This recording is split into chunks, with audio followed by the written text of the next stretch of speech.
Kita nak ikan ni hidup lagi, fresh baru angkat tadi. Nampak tu? Kita nak siang ikan teli.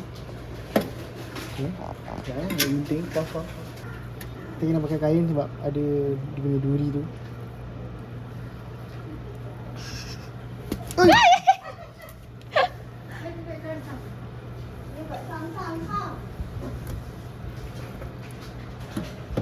Bismillahirrahmanirrahim. Ish.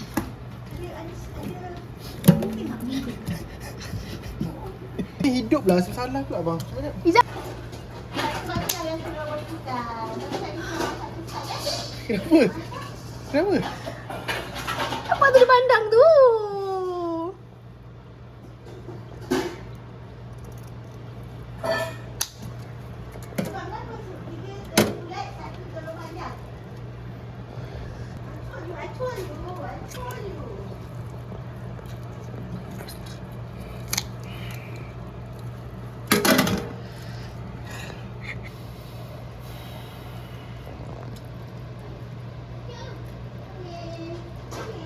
Macam mana lah Israel tu boleh bunuh orang kalau kita nak bunuh haiwan bersusah macam ni?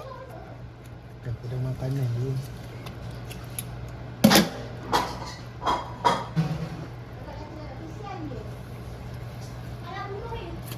Ambil sini tengok.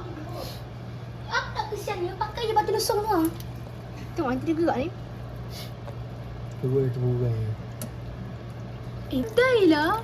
Paru-paru dia tu. Dah. Bismillahirrahmanirrahim. Pakai gunting ke? Macam mana potong ni? Goyang-goyang sikit. Tak boleh potong lah. Macam ni potong. Goyang-goyang sikit. Tak potong je, goyang-goyang sikit. Pisahkan tu dulu.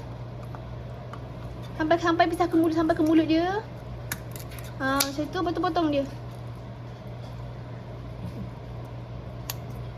Kau cakap macam tahu je. Akak yang siang tu ikan keli ni.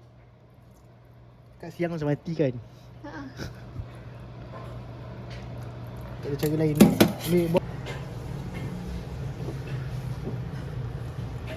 Kau taruh pada tepi, saya ingatkan dia. Ambil tangan ni.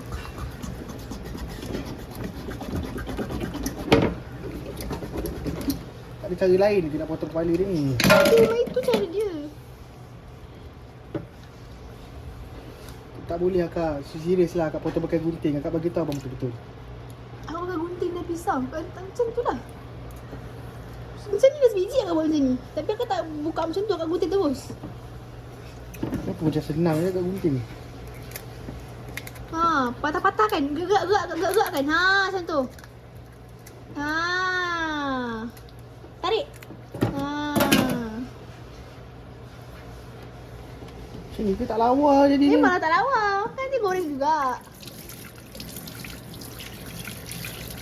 Dah. Nah kan nak buat kerja. Sekejap dah. Nampak tak dia lawan ni? Nampak? Dah tu ikan dah siang. Sinilah tunjuk kat sini. Dah siap-siap. Ikan pertama.